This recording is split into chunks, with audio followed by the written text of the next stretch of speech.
L-indiċi tal-benesseri għall-2024 juri li s-sodisfazzjon bil-ħajja f'Malta kompla jiżdied u jinsab ogħla mill-medja Ewropea.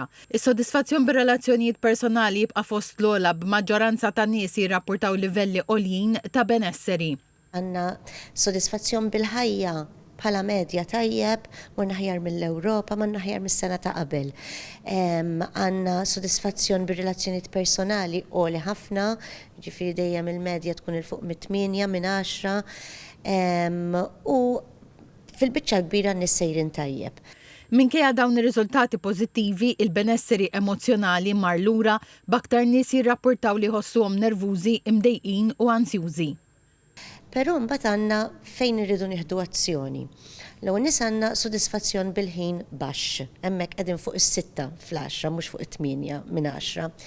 Wieħed mill-aktar punti li joħroġ huwa n-nuqqas ta' ħin li jibqa' l-aktar indikatur baxx u qed jinħass l-aktar fost familji u persuni bit-tfal. L-istħarriġ juri li madwar 18,000 persuna li huma morda għandhom livelli ferm aktar baxxi ta' benesseri waqt li eluf oħra jiffaċċaw diffikultajiet materjali. Fl-istess ħin qed tiżdied il-pressjoni mill-kundizzjonijiet tal-għajxin b'aktar nies jirrapportaw storbju, tniġġis u problemi fid-djar. Dawn l-indiċi qed juruna li fil-waqt li Malta sejra tajjeb f'ċertu aspetti, ma mbagħad xorta jibqa' xi sir.